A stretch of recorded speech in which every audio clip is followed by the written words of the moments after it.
Good morning students. आज हम cell biology के अंदर नेक्स्ट ऑर्गेनेली यानी कोशिकांग जिसके बारे में अध्ययन करेंगे उसका नाम है राइबोसोम्स। इसकी स्ट्रक्चर और फंक्शंस के बारे में हम यहाँ पर स्टडी करेंगे। राइबोसोम जो है एक ऐसा कोशिकांग है जो कि सेल मेम्ब्रेन के बिना रहता है, यानी कि ये नॉन मेम्ब्रेनस ऑर्गेनेली है। ठीक है।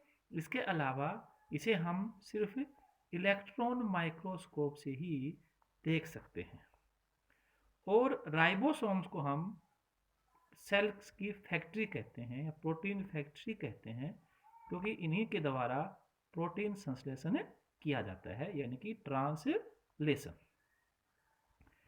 तो ये जो राइबोसोम्स होते हैं, जब हम किसी भी सेल को होमोजिनाइज करते हैं, मतलब उस सेल्स के जो जो जो अलग अलग जो पार्ट्स होते हैं उनको हम सेपरेट करते हैं, उनको हम तोड़ते हैं, फिर उसको हम सेंट्रीफ्यूज करते हैं, तो उसके बाद जो सेडिमेंट वहाँ पर बच जाता है स्मॉलर पार्टिकल्स का एक है ना विषम जातीय ग्रुप बनता है जिसे हम माइक्रोसोम्स कहते हैं। ठीक है। तो राइबोसोम्स भी इसी माइक्रोसोम का जो पार्ट है इससे अलग किए जाते हैं। ठीक है। तो हम जब राइबोसोम जो है इसकी खोज किसने की थी? जॉर्ज इमिल पेलाडे ने माइक्रोसोम्स जो है इसकी खोज की थी, और इसीलिए इसको हम पेलाडे पार्टिकल्स भी कहते हैं। 1953 में इन्होंने खोज की थी और 1955 में इनको नाम दिया था राइबोसोम्स। इससे पहले क्लोड नाम के वैज्ञानिक ने राइबोसोम्स के बारे में बताया था, जिसको हम माइक्रोसोम्स नाम देते हैं। ठीक है। और बाकी जो स्ट्रक्चर है उसके बारे में बाद में अध्ययन किया गया। राइबोसोम्स जो होते हैं ये सभी सेल्स के अंदर मिलते हैं, प्रोकैरियोट्स भी और यूकैरियोट्स के अंदर भी मिलते हैं।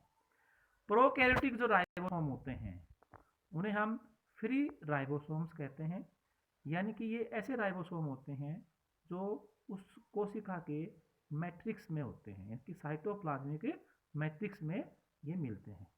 ठीक है। और यूकैरियोट्स के अंदर दोनों प्रकार के होते हैं। ठीक है। इसके बारे में हम आगे डिटेल से पढ़ेंगे। वैसे मेम्ब्रेन बाउंड राइबोसोम और फ्री राइबोसोम्स ये दो प्रकार के होते हैं।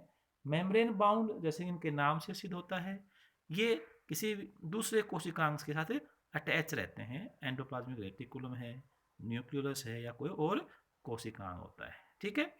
और जो फ्री वाले होते हैं ये साइटोप्लाज्म के अंदर ये सी फ्री के रूप में रहते हैं, जैसे आप यहाँ पर दिखा सकते हैं ये फ्री है। और जो ये ऐसे अटैच हैं ये अटैच राइबोसोम के साथ ये यहाँ पर रफ एंडोप्लाज्मिक रेटिकुलम के साथ ये अटैच होते हैं, तो इन्हें हम क्या बोलते हैं? मेम्ब्रेन बाउंड है। और वो क्या है? फ्री प्रकार के राइबोसोम्स ये होते हैं। और वो राइबोसोम जो अटैच होते हैं किसी भी मेम्ब्रेन के साथ वो ज़्यादा एक्टिव होते हैं, फ्री राइबोसोम की तुलना के अंदर होते हैं। और उन सेल्स के अंदर जो राइबोसोम ज़्यादा मिलते हैं जो कि बहुत ज़्यादा एक्टिव होते हैं। लीवर सेल है, पैनक्रियाटिक सेल है, हमारी एंडोक्राइन सेल हैं जिससे हार्मोन्स का स्रावन होता है, लिम्फोसाइट्स हैं, प्लांट्स के अंदर या एनिमल में भुजोतक सेल जो होती है, मेरिस्टेमेटिक सेल जो होती हैं वो होती है। ठीक है। लेकिन लेस एक्टिव जो सेल होती हैं उसमें ये कम एक्टिव होते हैं। ठीक है। जैसे कि कैंसर सेल के अंदर बहुत ज़्यादा राइबोसोम्स मिलते हैं। और एक प्रोकैरियोट के अंदर यानी कि एक बैक्टीरियल सेल के अंदर अगर वो रैपिडली डिवाइडिंग होती है तो 1/4 इसमें क्या होते हैं? राइबोसोम होते हैं। ठीक है। इतनी ज़्यादा मात्रा में इनका भार होता है। इसके अलावा माइटोकॉन्ड्रिया और जो क्लोरोप्लास्ट या प्लास्टिड होते हैं उनके अंदर भी राइबोसोम मिलते हैं, और उन्हें हम ऑर्गेनुलर राइबोसोम्स भी कहते हैं। अगर माइटोकॉन्ड्रिया में होता है तो उसका नाम है माइटोराइबोसोम, और अगर वो प्लास्टिड में है तब उसका नाम है प्लास्टिडोसोम्स होते हैं। ठीक है। जो राइबोसोम्स जो होते हैं वो राइबोसोमल आरएनए और राइबोसोमल प्रोटीन से मिलके बने होते हैं। ठीक है, राइबोसोम जो होते हैं वो दो प्रकार के होते हैं, जैसे कि आप सभी जानते हैं भी, 70S राइबोसोम और 80S राइबोसोम्स होते हैं। ठीक है, एस का मतलब यहाँ पर एक स्वेडबर्ग यूनिट होती है, स्वेडबर्ग होती है यूनिट, और उसका मतलब ये होता है कि वो कितनी स्पीड से नीचे सेटल होते हैं जब उसको हम सेंट्रीफ्यूज करने के बाद रखते हैं तो। ठीक है, तो ये स्वेडबर्ग यूनिट होती है, उसके आधार पर ये नाम दिया गया है। जैसे कि ठीक है, फास्टर ए पार्टिकल ट्रेवल्स, सेंट्रीफ्यूज करते हैं तो उसकी ग्रेटर इट्स स्वेडबर्ग वैल्यू, यानी कि जितनी फास्ट वो चलता है। और ये जो मूवमेंट होता है ये डिपेंड करता है उसके मोलिकुलर वेट के ऊपर, वॉल्यूम के ऊपर और शेप के ऊपर। जैसे कि अगर हैवियर जो होते हैं और मोर कॉम्पैक्ट जो पार्टिकल होते हैं उनका ये जो वैल्यू होती है वो क्या होती है, ज़्यादा होती है। ठीक है, तो आपको जैसे बताया है दो प्रकार के राइबोसोम्स होते हैं, 70S और 30S होते हैं। ठीक है, तो यहाँ पर होते हैं 70S राइबोसोम प्रोकैरियोट्स में मिलते हैं। ठीक है, इसके अलावा माइटोकॉन्ड्रिया और प्लास्टिड के अंदर भी मिलते हैं, जो कि यूकैरियोटिक सेल के अंदर मिलते हैं। और 80S राइबोसोम जो है साइटोप्लाज्म ऑफ यूकैरियोटिक सेल्स में मिलते हैं। ठीक है, जब हम इनकी जो स्ट्रक्चर के बारे में अध्ययन करते हैं 70S और 80S राइबोसोम्स की, तो स्ट्रक्चर के अंदर लगभग दोनों सिमिलरिटी दिखाते हैं। ये ठीक है कि 70S जो है थोड़ा छोटा होता है और 80S जो होता है वो उससे थोड़ा सा बड़ा होता है। और ये ऐसे कोशिकांग हैं 70S के बारे में अगर हम देखते हैं तो ये लगभग 200 से जो है 300 जो है राइबोसोम जो होते हैं, एंगस्ट्रोम उनका साइज होता है। और 80S में 250 से 350 के बीच के अंदर ये होता है। जब हम राइबोसोम के बारे में इनकी स्ट्रक्चर देखते हैं तो प्रत्येक जो राइबोसोम है उसके अंदर दो इकाइयाँ होती हैं, एक को हम कहते हैं स्मॉल और एक को क्या बोलते हैं हमें लार्जर सब यूनिट्स बोलते हैं। और ये सब यूनिट जो होती हैं ये साइटोप्लाज्म के अंदर सेपरेट रहती हैं। ठीक है, और ये राइबोसोम उस समय ही बनाती हैं जब प्रोटीन संश्लेषण होता है। ठीक है, तो इसमें जो है स्मॉलर सब यूनिट जो होती है वो बड़ी जो सब यूनिट होती है उसके साथ वो जुड़ जाती है। ठीक है, वो एक स्मॉलर जो यूनिट है उसके ऊपर एक कैप की जैसी संरचना बनाती है और राइबोसोम बन जाता है। लेकिन फिर भी स्मॉल और लार्ज के बीच में एक फुर्रो या एक लाइन ऑफ मार्क वहां पर रहता है। प्रोकैरियोट्स के अंदर कई राइबोसोम जो होते हैं वो आपस में जुड़ते आते हैं एक मैसेंजर आरएनए चेन के ऊपर, जिसे हम पॉलीराइबोसोम कहते हैं। और उसमें जो राइबोसोम की जो संख्या होती है वो ये डिपेंड करती है कि वो जो प्रोटीन बना है उसकी कितनी लंबी लेंथ है, कितना उसका साइज होता है। तो जैसे बच्चों ये हम राइबोसोम के बारे में बता रहे थे, तो राइबोसोम जो है 70S और 80S जो है इस प्रकार दो प्रकार के राइबोसोम्स होते हैं। ठीक है, 70S जो होते हैं वो प्रोकैरियोट्स के अंदर मिलते हैं। ठीक है भी, और उनकी जो 70S के अंदर और क्या होता है, ठीक है, 70S जो राइबोसोम होते हैं वो 200 से 300 एंगस्ट्रोम डायमीटर में होते हैं, जैसे आपको पहले बताया था। उसके अंदर एक लार्जर सब यूनिट है जो कि 50S कहलाती है। ये क्या है, लार्जर है, और ये क्या है, स्मॉलर है। सब यूनिट्स यहाँ पर ये मिलती है।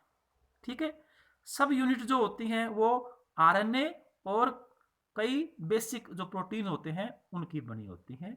इसीलिए राइबोसोम को हम राइबो न्यूक्लियो प्रोटीन पार्टिकल भी कहते हैं, जिसमें आरएनए होता है और उसके चारों तरफ जो है प्रोटीन उसको कवर करता है, रैप कर देता है। तो ये स्ट्रक्चर इसके अंदर ये मिलती हैं। जब हम इसकी जैसे कि 50S होता है, इसमें एक तो 23S और एक क्या होता है 5S आरएनए होते हैं। तो दो प्रकार के इसमें क्या होते हैं, आरएनएज होते हैं, 23S और 5S।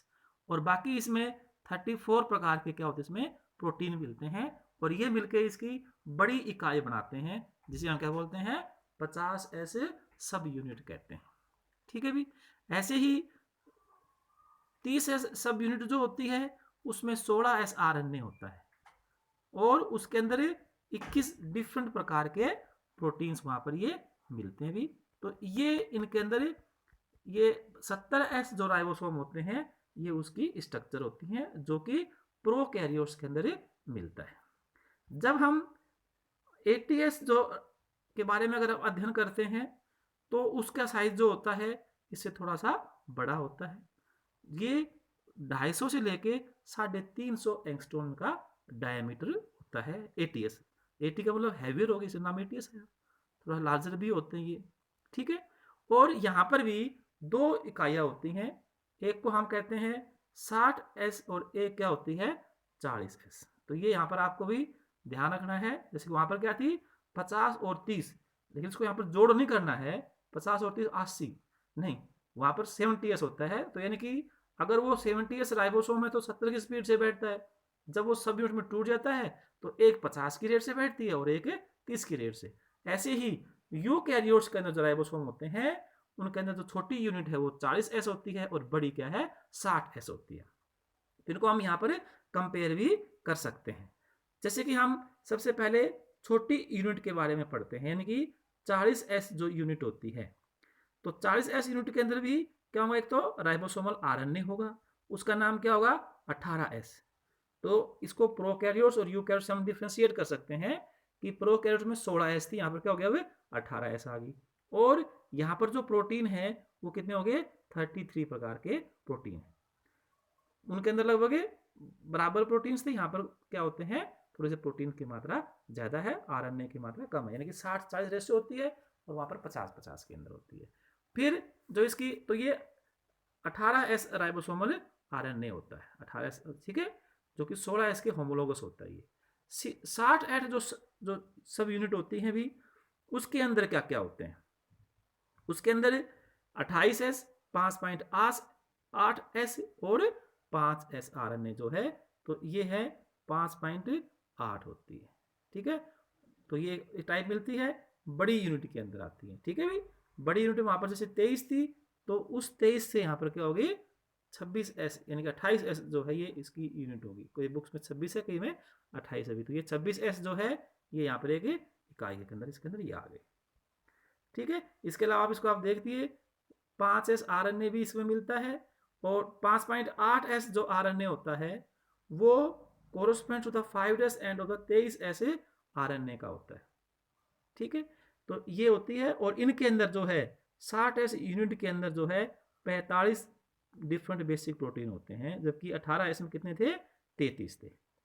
तो इस प्रकार जो है ये जो राइबोसोम होते हैं उनके अंदर ये 70S हो और चाहिए 80S हो। तो आपको यहाँ पर ये मैंने 70S की और आपको दिखा रखी स्ट्रक्चर भी कि 50S किस प्रकार का होता है, डोम शेप है, ये है, एक प्रोट्रूबेंस है, एक रिज है और एक स्टाक होती है, ये स्ट्रक्चर है इनकी, ठीक है ना। 70S की देखेंगे सेंट्रल प्रोट्रूबेंस, एक रिज और एक स्टाक होती है, ठीक है। बाइंडिंग साइट होती है इसके अंदर पेप्टाइडोल और पी और एक अमीनोसाइड साइट होती है। ये भी आप जब प्रोटीन सिंथेसिस पढ़ेंगे जब ये आएंगी, पी साइट और ए साइट। ए साइट पे क्या होता है अमीनो एसिड एंट्री करता है ट्रांसफर आरएनए के साथ, और पी साइट पे क्या बनता है पेप्टाइड बॉन्ड बनता है। और सेम चीज कहाँ पर मिलती है ये 30S के अंदर भी मिलते हैं, ये ओवल शेप होती है, वो डोम शेप उसके ऊपर ओवल फिट हो गया मतलब, ठीक है ना।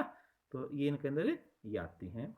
एटीएस राइबोसोम जैसे आपको बता दिया था ये 60S और 40S से मिलकर बना होता है, ठीक है। 60S जो होती है सब यूनिट जो बड़ी होती है वो अटैच होती है, दोनों के बीच में एक चैनल बनता है टू सब यूनिट्स के बीच में, और ये 140 एंगस्ट्रॉन होता है, इसमें इतने एमिनो एसिड होती हैं, ठीक है। और इससे क्या होता है यानी कि ये यहाँ पर क्या है जैसे कि 100 ये 60S है तो इनके बीच में ऐसा एक ये चैनल बन जाता है जिसमें जो नया प्रोटीन बनता है वो इसके अंदर है, और ये है तो इनके बीच में भी होते हुए ऐसे इस प्रकार क्या होता है ये सीधा एंडोप्लाज्मिक रेटिकुलम के अंदर ये जाता है, जिससे जो नया प्रोटीन बनता है वो डिग्रेड नहीं होता, एंजाइम जो है वहां तक वो नहीं पहुंच पाते हैं, ठीक है। तो और इसके लिए जो ये दोनों सब यूनिट जो होती हैं उनके अंदर मैसेंजर आरएनए जो है बहुत कम मात्रा में वो भी बहुत ही आवश्यक होता है, और उसकी अगर मात्रा यानी कि एक लिमिट तक है उतनी है तो दोनों सब यूनिट आपस में जुड़ जाती हैं, और उसकी अमाउंट अगर कम होती है तो दे विल डिसोसिएट होती है, और उसके बाद क्या होता है इसमें प्रोटीन सिंथेसिस नहीं होता है, ठीक है भी। तो ये है केमिकल कंपोजिशन में 50S 30S के अंदर क्या क्या होती हैं ये सब आपको मैंने बता दी, ठीक है। 70S राइबोसोम प्रोटीन्स जो होते हैं उसमें 35 से 40%, और 80S में क्या होते हैं 55%, यानी 60 चॉइसेस होगा, मैंने बताई थी ना यूकैरियोट्स में, और उसमें कितनी थी, लगभग 50 है ये। तो इनके अंदर ये रेगुलेटर जो होती है, अलग अलग प्रकार के जो ये प्रोटीन है, इनका काम भी होता है, वो इसके अंदर कहाँ कहाँ पर वो एंजाइम के रूप में काम करते हैं और इस प्रक्रिया को वो कंट्रोल करते हैं। ठीक है, अब जो आपकी इसकी अल्ट्रा स्ट्रक्चर अगर हम आपको पढ़ाएं तो वो तो आपको मैंने बता दी कि अल्ट्रा स्ट्रक्चर का मतलब क्या होता है कि दोनों सब यूनिट आपस में जुड़ती हैं, जैसे कि स्मॉलर, ये यहाँ पर ये तो क्या है, लार्जर सब यूनिट, ये एक ही सब यूनिट है और उसके दोनों ये ऐसे जुड़ती हैं, और इसके अंदर बीच में क्या बनता है, टनल, और ये जो है स्मॉल सब यूनिट है, तो इन दोनों के बीच में क्या होता है, इसे ये ग्रूव बच जाता है, और इसी से प्रोटीन जो बनता है वो ऐसे होते हुए ये जब अटैच होते हैं एंडोप्लाज्मिक रेटिकुलम में, तो उसके लूमेन के अंदर क्या होती है, ऐसे अंदर चला जाता है ये, तो ये तो इसकी अल्ट्रा स्ट्रक्चर है राइबोसोम्स के अंदर। ठीक है, और जो इसकी केमिकल कंपोजिशन है वो आपको मैंने बता दी है, इसमें आरएनए है, प्रोटीन है, मैग्नीशियम जो है वो इसके अंदर ये मिलते हैं। ठीक है भी, तो इस प्रकार इनकी ये अलग अलग ये रेशियो इनके अंदर ये होती हैं। पेप्टाइडल ट्रांसफेरेज एंजाइम भी यहाँ पर मिलता है, तो ये इसकी अंदर सब ये रोल होते हैं। ठीक है भी, राइबोसोमल आरएनए मॉलिक्यूल, राइबोसोम कैसे बनाते हैं, क्या है उसके बारे में हमें डिटेल से अभी पता हुआ नहीं है भी। ठीक है, तो ये राइबोसोम के अंदर आते हैं भी। अब हम जब राइबोसोम के सिंथेसिस के बारे में करते हैं, बायोजेनेसिस जो है वो कैसे होता है, ओरिजिन। प्रोकैरियोट्स के अंदर जो होता है ये साइटोप्लाज्म के अंदर होते हैं, और आपको बताया अभी 23, 16 और 5s इतने प्रकार के ट्रांसफर आरएनए होते हैं। ठीक है, और 23s और 5s जो होते हैं साइटोप्लाज्मिक प्रोटीन के साथ मिलकर क्या बनाते हैं, 50s, और 16s जो होता है वो मिलकर प्रोटीन से क्या बनाता है, 30s सब यूनिट का निर्माण करता है। ठीक है, और उसमें ये सभी एक न्यूक्लियोइड NOR रीजन होता है, न्यूक्लियर ऑर्गेनिक रीजन, और उनका वहीं पर ये निर्माण होते हैं। ठीक है ना, न्यूक्लियोइड, क्योंकि वहां पर न्यूक्लियस तो होता नहीं है, तो न्यूक्लियोइड होता है। ठीक है, एक स्पेसिफिक रीजन होता है, उसी से ये इनका निर्माण होता है प्रोकैरियोट्स के अंदर।